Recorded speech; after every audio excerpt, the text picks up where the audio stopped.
Jason, what is your definition of sleep? Sleep's a very interesting concept. If you look at it from the outside, we generally say people are very quiet, very passive, not much going on. But actually, we use up more energy at night than we do during the day. And that's to help us really keep our body, our mind, and our emotional self healthy. What makes us sleep? So that's an interesting question, and it's all a balance of hormones. And I think the best way to describe it is if you think about a box, okay? You've got a box in front of you, and that's your sleep. Sleep wants to come out of the box, but during the day, we've got 6 particular hormones which are sitting on top of the box, preventing you from sleep. And they're acetylcholine, norepinephrine, dopamine, serotonin, histamine, and orexin. Great. Now, what's inside the box is another hormone called GABA. As the day progresses, the pressure inside the box, the amount of GABA that you produce, increases and increases and increases. Eventually, irrespective of those 6 hormones, sleep has to come out of the box. And that's when sleep occurs. What is a sleep cycle? When we're talking about a sleep cycle, we're talking really about how long it takes to get through all the different stages of sleep. And one sleep cycle's probably about 90 to 100 minutes. The first sleep cycle you get in the night actually is a little bit longer. And that's because we're transiting from being awake to being asleep, which takes a little bit longer in terms of how much time it is. So, Jason, could you tell us a little bit more about the sleep cycle and REM and non-REM sleep? Yeah, so when we're talking about a sleep cycle, generally over a typical night, we get into bed, hopefully, and then we have this sort of, when you feel like you're sort of awake, you're not awake, that sort of transit period, that's called stage 1 sleep. And you're not actually officially asleep at this point, but it's a nice transit to get you into a deeper form of sleep called, believe it or not, stage 2. Stage 2 is part of non-REM, and what we're talking about here is 2 main things are happening. The first, we're reviewing everything that we've done today. We're trying to determine, do I need this information? Do I need to store it later on? Or do I need to get rid of it? The other thing about stage 2 is it's what we call a sensory gating mechanism, which is a really posh way for saying it's a way to keep you asleep. If you think about the environments that we sleep in, they're quite noisy. We've got partners, we've got pets, we've got neighbours. They may have left the television on, they may be having a row. It's in our interests to stay asleep. And so when we are faced with stimuli, be it noise or even pain, it's in our interest to stay asleep. And so we create mechanisms to help sleep as long as we know it's safe. So we have a period of stage 2. Then we go into what we call stage 3 and 4. This is the real deep sleep. This is what's happening in terms of your immune system, your endocrine system, and your glymphatic system. Now that's, oh my God, what does all that mean? We're keeping the body and the mind healthy. So this is where we protect, replenish, and fix the body. Now, what's interesting, we'll come out of deep sleep, this 3 and 4 stages, and we go back up into stage 2. We check the environment safe, make sure that there's no predators. If it's safe to carry on sleeping, we then go into what we call REM, rapid eye movement sleep. And this is the point at which we fix our emotional health. We also dream a lot during REM. I think most people will talk about dreaming and REM at the same time. But one of the other things that we're doing is, remember we talked about those memories earlier? This is where we turn them into long-term memories, where we organise them to make sure they fit with our beliefs, our attitudes, and our way of thinking. And that's the entirety of a sleep cycle. You'll finish REM, you'll go back up into stage 2. So remember I said the first sleep cycle's a little bit longer. We shouldn't really be needing stage 1 anymore. And we'll just go from 2 to deep sleep, 2 to REM. And those are the cycles that we have every 90 minutes. I just want to take us back to these cycles. I'm wondering what happens if you wake during one of these cycles. It's interesting. We are more vulnerable at the point of which we finish a sleep cycle. So every 90 minutes, we are more vulnerable to waking up. But actually, We may wake up, we may not remember it. Sleep is actually quite an amnestic process. We can be awake for about 3 minutes during the night without remembering it. Now, if you wake up during the middle of a sleep cycle, well, unfortunately, you then have to start again. And one of the most common times you'll see this is, have you woken up when you felt groggy? And that's usually because you've woken up in the middle of a sleep cycle. What's happening is your body's trying to finish the cycle, but you're trying to get ready and get up and get moving. Same thing happens at night. If you're in the middle of a sleep cycle and you wake up, your body's trying to finish that sleep cycle. It's not going to do it. Has to start the process again. And this is where we actually start talking more about the quality of sleep rather than the quantity of sleep. We'll get very fixated on how much sleep we're getting. Actually, it's more important to make sure that you get good cycles of uninterrupted sleep. So why do you need a good night's sleep? Well, again, if we think about the function of sleep, and especially slow wave sleep, so the immune system, for example, really only activates to its best efforts during slow wave sleep. Think about it this way. When you're not feeling very well, what's the first thing you want to do? You want to go to bed. And that's because you need slow wave sleep in order to activate your immune system, hunt out dead cells, go and look at infections and fight those infections, but also protect the immune system overall. Then we've got the endocrine system, which again is very, very tied to slow wave sleep, that deep sleep that we get. And this helps with things such as fertility, regulation of glucose, and other things like eating behavior, believe it or not. And so you can see that without that element of good sleep, we're going to be more vulnerable to illnesses and diseases. And I talked about something called the glymphatic system. And anyone who's seen a brain, which not many people have, but I have, what you'll see is it's got squiggly bits, like plumbing, all throughout the brain. And that's the glymphatic system. And what happens at night is that we clear out toxins out of the brain. And so it helps us keep brain health as well. So what would be the consequences of poor sleep long term? We always have to separate out what the short-term issues are and the long-term issues are. In the short term, a couple of bad nights of sleep, I think we all know we're going to be a little bit more irritable. We're going to be a bit more moody. We're not really going to have the best interactions with our loved ones or our colleagues at work. Our performance is going to suffer a little bit. But generally, sleep will go back to normal. If we leave it alone, sleep actually does repair itself.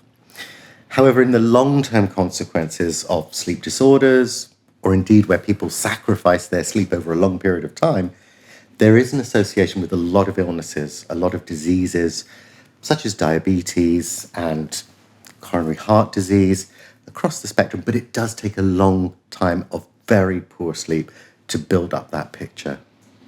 So why is it really important for us to develop a really good sleeping pattern? A sleeping pattern is going to keep everything healthy. So if we think about sleep in two ways, there are two main mechanisms which control our sleep internally. So the first is called the sleep drive, the homeostatic drive. In essence, remember I talked about GABA building and building and building. That's pretty much what we're getting in terms of our sleep drive. If you wake up in the morning, you shouldn't really be tired. As the day progresses, you'll get sleepier and sleepier and sleepier and sleepier. Eventually, there's only one thing you can do.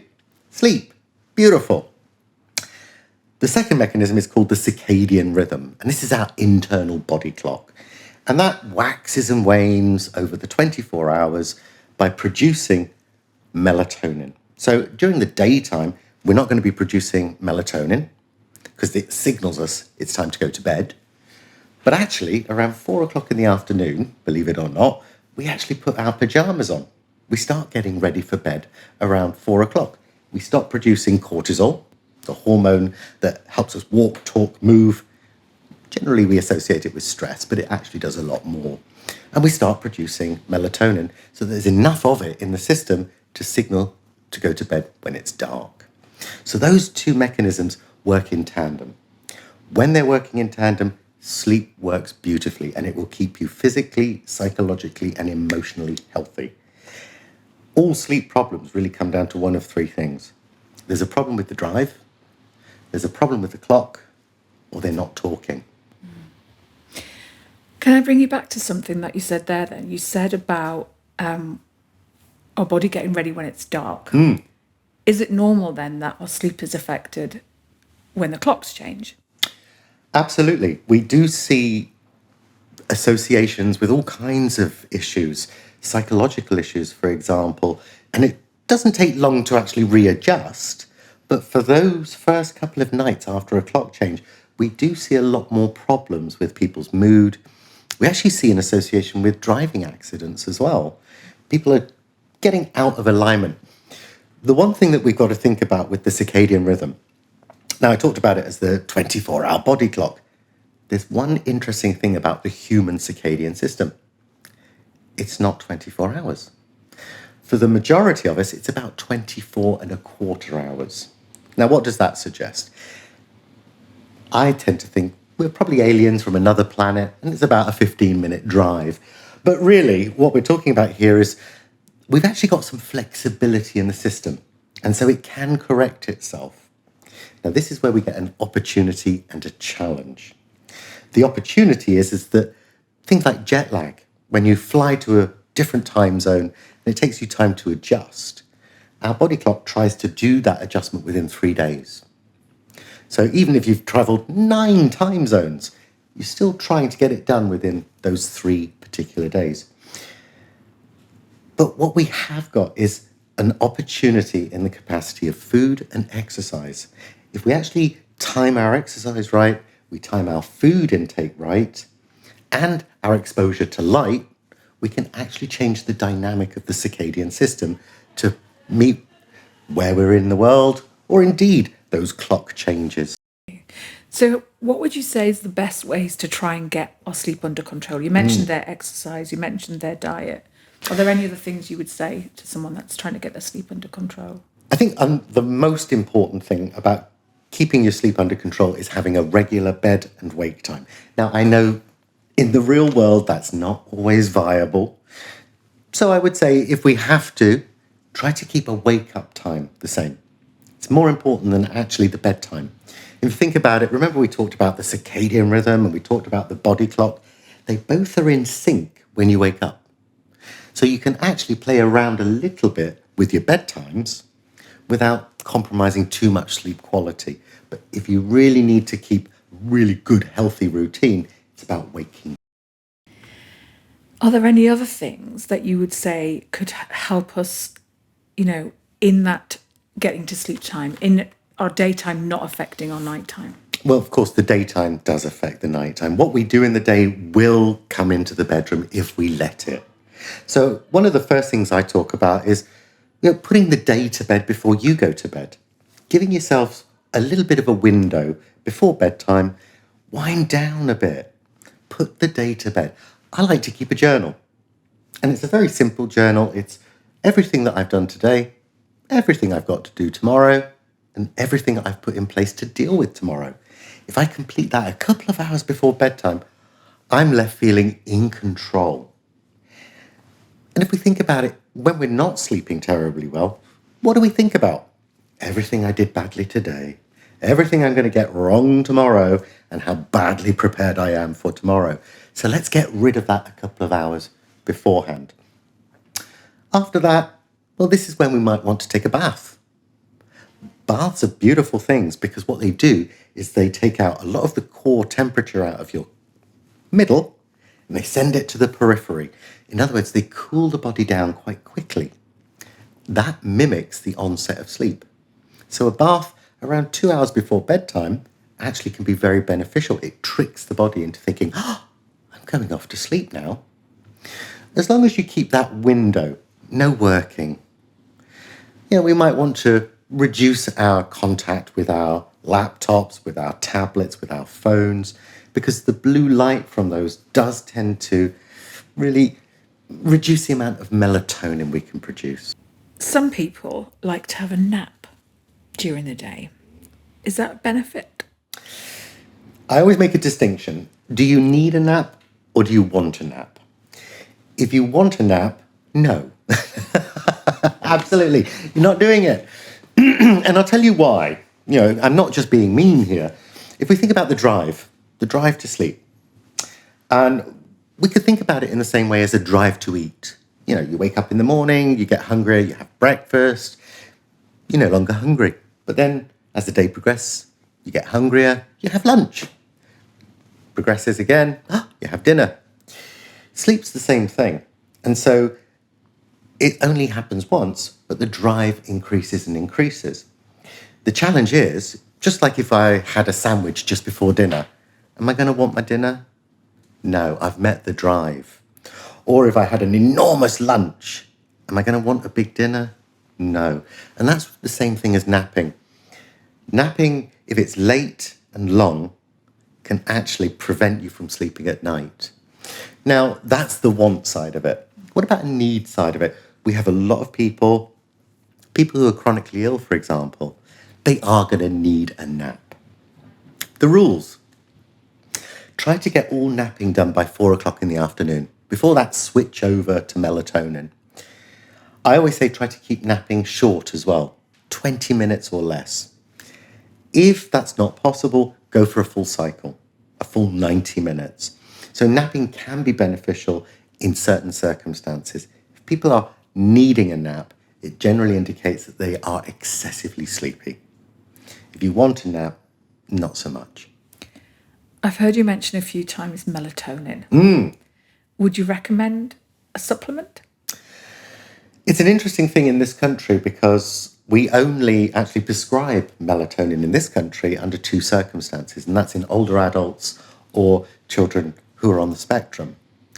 So we are not actually allowed to prescribe it in this country, although if you see, you can get it on the internet, and of course there's different countries where you're available in pharmacies. Your body produces enough melatonin under most circumstances. I would certainly say there are foods which would help with that, more so than going to get supplementation. The other thing to always remember about melatonin is the more of it doesn't make you more sleepy. Once you reach a certain threshold, and it's actually quite a short threshold, you're just going to excrete it anyway.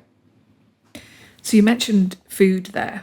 Are there particular foods that would help? There are some beautiful foods. We've heard a lot about warm milk, for example, and turkeys. Every Christmas, I'll have reporters come to me and they'll say, oh my goodness, turkeys contain tryptophan. Tryptophan turns into melatonin. This is why people fall asleep after Christmas dinner. And my general response is, well, no, I think the 5 cherries may have had something to do with that. Because actually, you'd have to eat an awful lot of turkey before it made you sleepy. Because it has to go through a lot of processes before it's turned into melatonin. Tart cherries, walnuts, kiwi fruit. These are 3 key foods which actually don't have to go through all of that process to get turned into natural melatonin. So Jason, do you recommend monitoring your sleep? Ooh, that's a great question. I think the challenge you have is that we've got a lot of monitors at the moment. And for some people who are more anxious or worried, they tend to over-monitor. And remember we talked, it's not all about quantity, it's about the quality of sleep. And so I think it can be healthy for some people to monitor their sleep. They'll see patterns like if I exercise, then I sleep better. If I drink alcohol, I don't sleep so well. But let's not get overly consumed with it. Certainly if you've got a problem with your sleep, I certainly do not recommend people monitor them with their devices. A lot of the devices that are out on the market aren't quite as accurate as we would like. And so they make claims about deep sleep, REM sleep. I'm always a bit cautious. You talked again there about exercise. And I wonder if, is there a significant link between physical fitness and the quality of sleep? There certainly is. And we can actually use exercise to help us in 2 ways around our sleep. Remember I talked about a warm, hot bath before bed, about 2 hours? Exercise does exactly the same thing. It takes core heat out, moves it to the periphery, and mimics sleep. Now, we shouldn't exercise too close to bed because our temperature is still going to be going up, but about 2 hours before bedtime actually is quite an ideal time. That'll increase the quality. But what we also know is that if you exercise earlier in the day, it does tend to fill some of those gaps that we might be awake at night. So it can be very beneficial for us. And it doesn't have to be huffy and puffy. Pilates, yoga, they do what we need them to do. So that's our physical fitness. What about our emotional and our mental health and how that affects our sleep? Well, I think we can ask anyone who's going through a stressful period, is it impacting on their sleep? Most likely. And we've got to think about this. It's a biological response. When you're going through a very stressful period, you're actually producing a lot of stress hormones, cortisol, epinephrine, and these are the things that prevent us from going to sleep because we're needing them to use more energy during the daytime to figure out things, try out new perspectives, cope. The challenge is that then shortens the amount of sleep that we get at night. That's perfectly natural. 2 weeks of stress where you're going to have some problems sleeping, that's okay. That's normal. The body's actually inclined to compensate, cope, and then adapt. What happens after that, that's when we start to talk about sleep problems. So the stress, it could be mental, it could be emotional, anything that's going to make our body go on edge. Is there any medication that you would advise for sleep? Well, I'm not a practicing physician, so I'm not really allowed to talk about medications. I can talk about the pros and cons. Generally, when we're talking about medications for sleep, especially in the context of insomnia, well, the first line treatment isn't pharmacological. The first line treatment is something called cognitive behavioral therapy for insomnia. One of the challenges we have around our medications is that there are a lot of issues with them. People become tolerant to them quite quickly. When people withdraw from them, a lot of times they might get a sleep problem for a few nights, possibly a few weeks afterwards. And of course, you might become a little bit addicted or dependent on the drugs. So we try to avoid those, certainly in a longer term. Generally, we'll always talk about going into non-pharmacological therapy, which actually works just as well, but for longer in terms of insomnia. So you talked about sleep problems. When does a sleep problem become insomnia? That's a beautiful question. It's a question we haven't really answered up until quite recently, and believe it or not, it's my research. Insomnia has been known about for years, and people have wondered, how do we fix it? What maintains it? People haven't really studied what causes it, and when does insomnia become insomnia?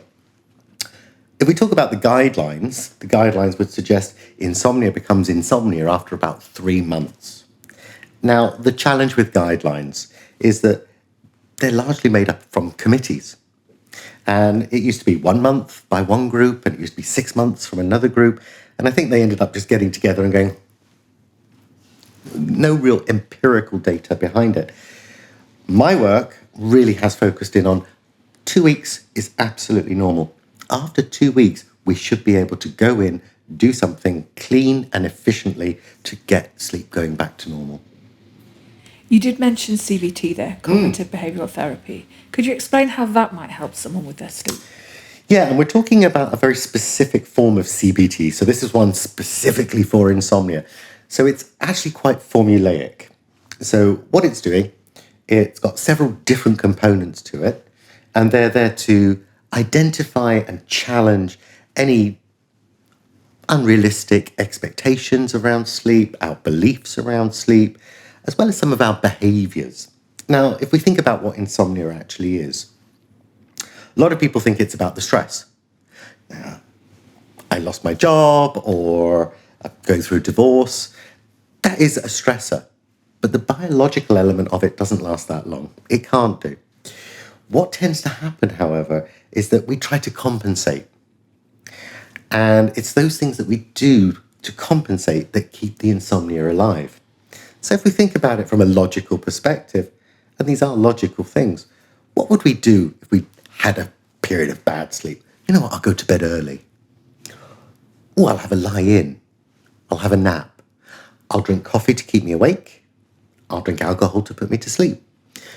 Whilst these things seem logical, actually they all really deteriorate the sleep system.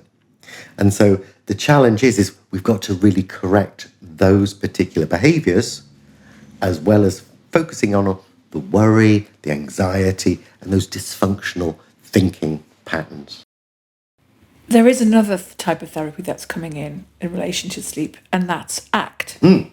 Could you tell us a little bit more about acceptance commitment therapy, please? Yeah, so we've got ACT, acceptance and commitment therapy.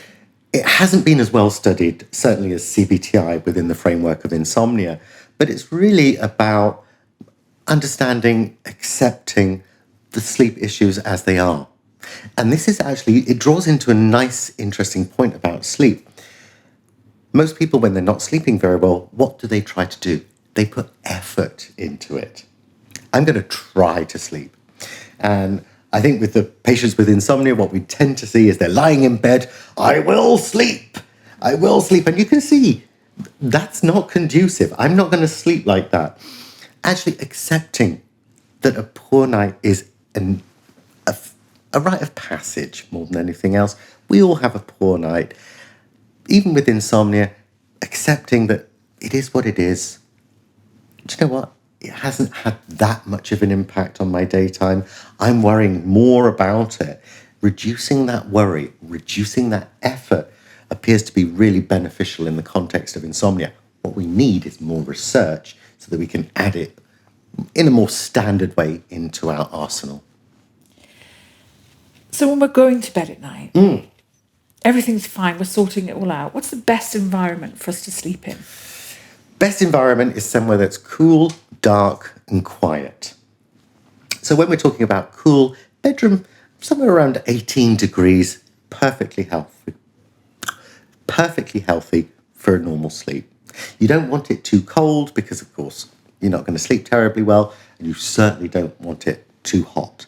If you think about the summers that we sometimes had in this country, those are really challenging for our sleep. We like to be colder when we're sleeping. Dark, mainly because we don't want to be woken up by dawn. Unfortunately, we don't automatically work to dawn in terms of our day lives. As such, we want somewhere that's dark so that we don't know that it's dawn. Quiet. Noise is going to be part of our inevitable life, but if we can actually maintain a quiet bedroom environment, it actually helps us get off to sleep and stay asleep a lot better. I always talk about eye masks to help in terms of darkness. We don't have to go out and buy blinds and have a complete makeover. That's unhelpful in a lot of circumstances. But an eye mask can be very helpful in terms of blocking out light. A fan helps keep us cool, and earplugs will help us maintain quiet. Thank you. You talked about people having a few sherries before they go to sleep. Do drugs and alcohol affect our sleep? They do. Let's start with alcohol. And it is actually a big challenge within insomnia, mainly for the fact that it is actually a sedative. If we think about it, anyone who's ever tried alcohol will know the more of it you drink, eventually you just fall asleep. Now, it sounds wonderful, doesn't it, already? However, the sleep that you get is really bad. So we've got to think about alcohol as a toxin. And your body needs to excrete that toxin. It wants to get it out of the system really quickly. The only way it can do it at night is through sweating.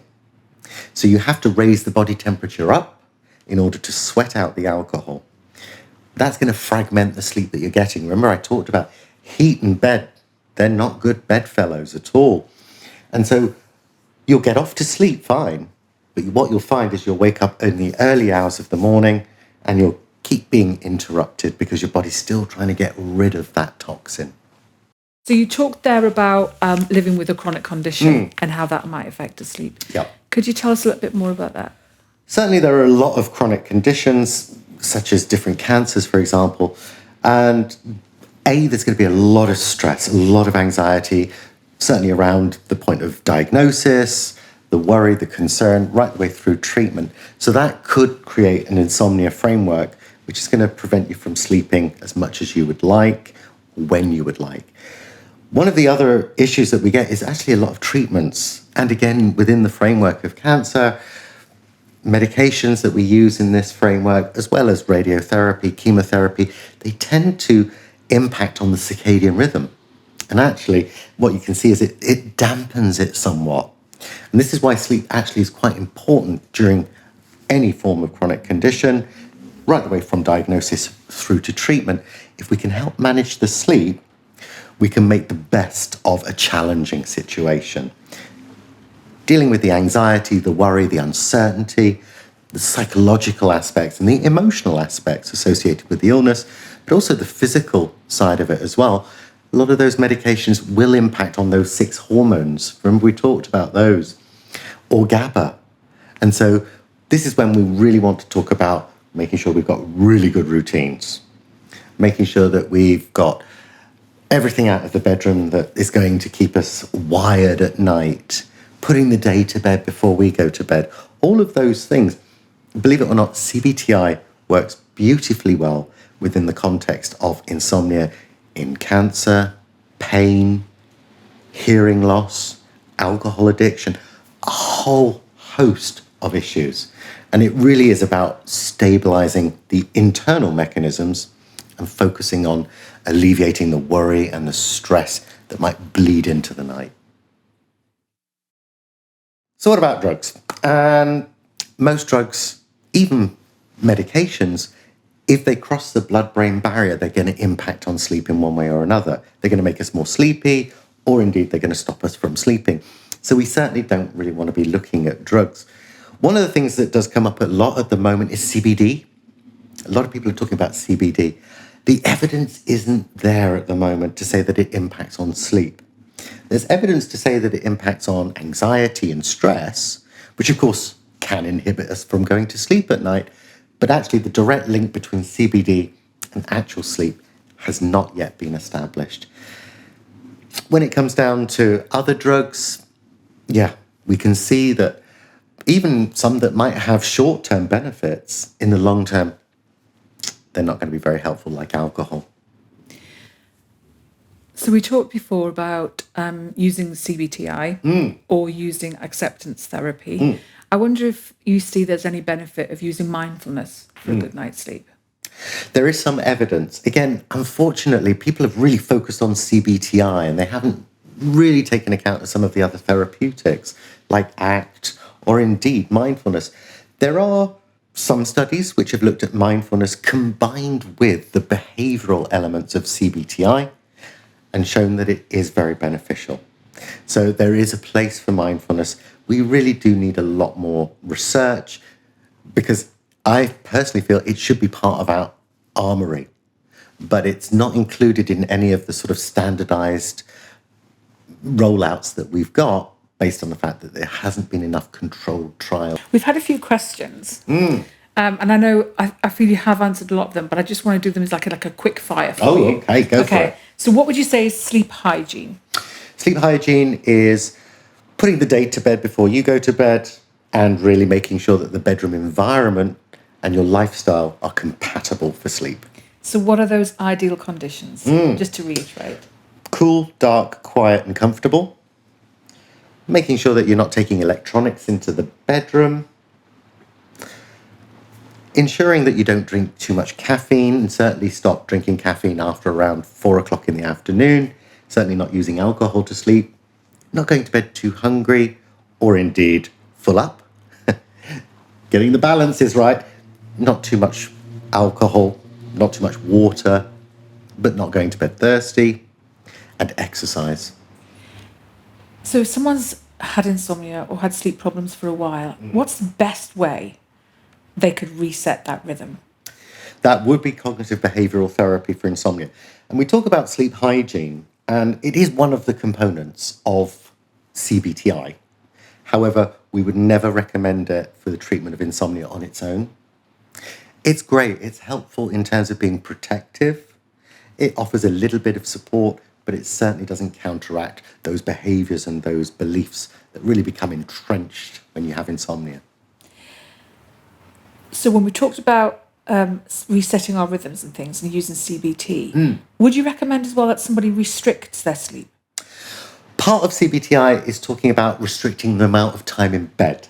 We don't actually restrict the sleep time, but we actually just restrict the amount of time in bed. We're trying to account for that going to bed early, lying in bed and napping. And if we squeeze down the opportunity window to what somebody's normally sleeping like, we'll see that the quality, the depth increases quite a lot. It's quite a misnomer. You'll hear about CBTI and they talk about sleep restriction. It was actually termed restriction of time in bed. We've just been really bad and used a horrible term. So would you recommend an alarm each day? Oh, it's a great question. If you need an alarm, it might indicate that you're not getting enough sleep. But then there are some people who are quite prone to needing an alarm. If you're an evening person, for example, somebody who really does perform better in the evenings, doesn't do so well in the mornings, an alarm is going to be a very helpful indicator to get up. Generally, if you set your cycles, so if you get a really good established sleep pattern around 90 minutes, you can actually wake up quite naturally, and that is a beautiful way to wake up. And finally, your one tip for a good night's sleep. I would always say, one bad night does not insomnia make. Don't worry about it. Move on. Don't change anything. Just say, okay, had a bad night. Just get on with my day. Don't change anything. Don't compensate. Your sleep system will go back to normal. Sleep is absolutely vital for human health. When we sleep well and we get the right quality, quantity, and timing of sleep, we look better, we feel better, we perform better, and we're nicer.